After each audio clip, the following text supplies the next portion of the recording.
Jung and Freud, the clash of titans. As Jung's reputation grew, so did the attention around his work. Before long, his ideas reached the ears of the era's most celebrated and controversial figure in psychology, Sigmund Freud. When the two finally met in 1907, their first conversation lasted 13 hours straight. A marathon of the mind between two men obsessed with the hidden depths of human nature. What began that day was not just a friendship, but a storm, a meeting of two colossal intellects that would shape, and then divide, the entire field of psychology. Freud was already a giant, older, more established, a father figure of the new science of the psyche. Jung, younger and idealistic, became his chosen heir, the prodigy destined to carry the torch of psychoanalysis into the future. Theirs was a relationship that burned bright with admiration and mutual fascination. They traveled together, lectured across Europe, and even analyzed each other's dreams. But beneath this bond lay tension, the kind that always simmers when two visionaries share the same fire. Freud, the rationalist, saw the mind as a machine of instincts and repression driven by sexuality and the will to survive.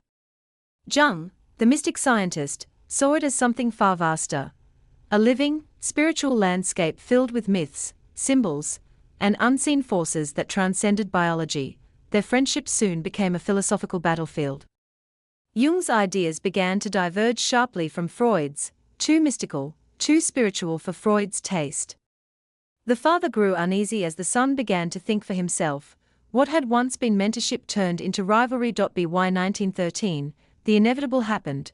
Their break was final. The man Freud had once called his crown prince walked away, not just from a friendship, but from the safety of belonging to the intellectual empire Freud had built. And it was there, in the silence that followed, that Jung's real journey began. The descent within. After his split from Freud, Jung entered what he would later call a confrontation with the unconscious, a period of near breakdown between 1913 and 1918.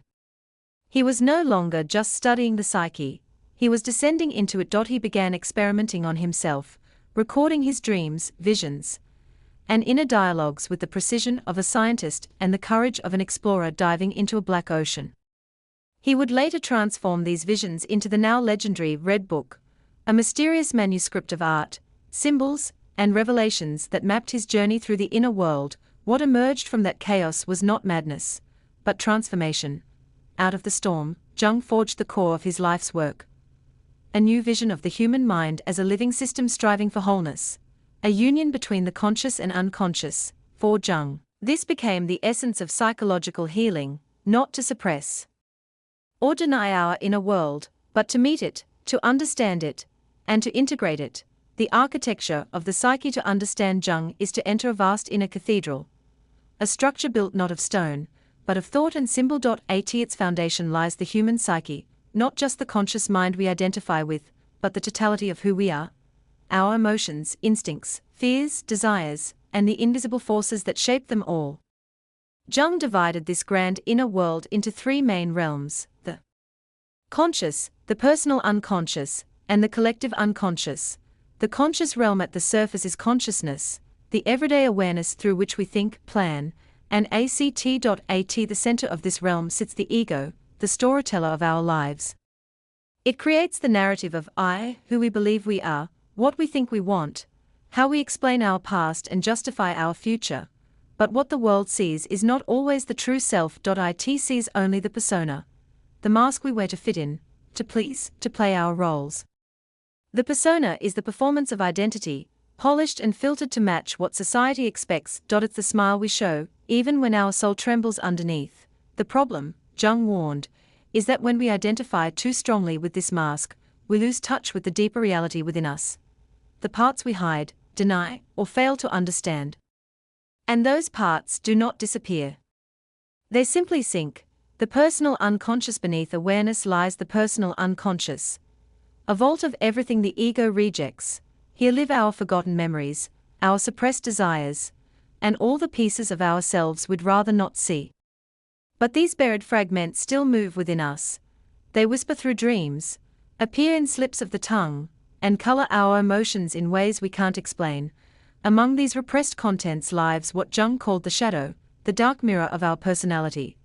the shadow holds everything we deny about ourselves: our envy, our rage, our selfishness, our hidden longings. Yet, paradoxically, it also contains our greatest untapped power, the energy of authenticity we lose when we pretend to be only good.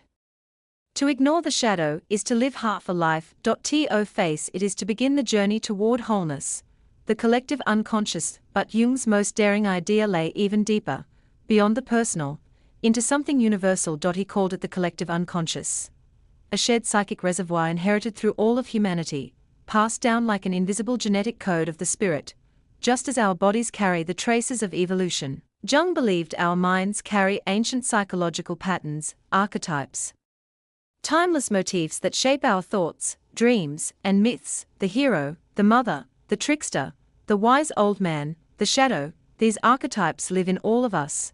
They are the recurring characters in the grand story of being human, showing up across ages and civilizations that never once met, yet told the same symbolic tales in their art, religion, and legends. As Jung wrote, man has developed consciousness slowly and laboriously, over countless ages, yet vast regions of the human mind remain shrouded in darkness. It was into that darkness that he peered, and from which he brought back light. The mirror of the unconscious. Deep within every human being lies a mirror, silent, ancient, and often avoided. It doesn't reflect your face, but your truth. When you dare to look into it, you won't see the person you think you are. You'll see your fears, your desires, your hidden pain, and the parts of you that you've long rejected.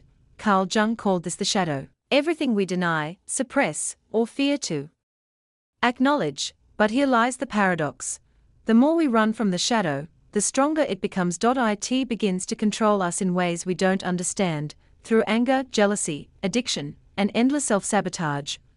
Only when you turn toward this mirror, with courage, with honesty, does transformation begin. You start to see that the darkness was never your enemy, it was your teacher. The light you seek is not found by escaping the dark, but by walking through it, until your reflection becomes whole. Again, the awakening of the self when the shadow is faced, not with judgment, but with understanding, something extraordinary happens. A new light begins to rise from within. It is not the light of perfection, but of wholeness. You realize that your wounds were never meant to destroy you. They were invitations, guiding you back to who you truly are.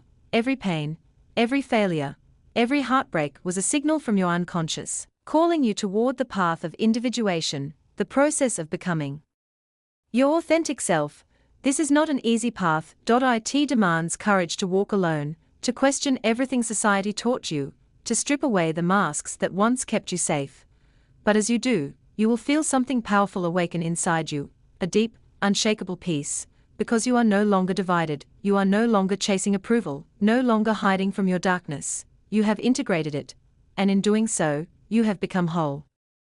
The call of destiny. Most people spend their lives avoiding this journey. They chase distractions, pleasure, and validation, anything to silence the voice within. But that voice never truly fades. It whispers in your dreams, it stirs in your loneliness, it aches in the quiet hours of the night. It is the call of your destiny. And one day, if you're brave enough, you will stop running, you will listen, you will follow that voice into the unknown, and there, you will discover your purpose, not given by the world, but forged in the fire of your own transformation. That is the essence of Jung's message: to become who you are, completely, fearlessly, and consciously. The return. Once you've seen the truth, you can't go back.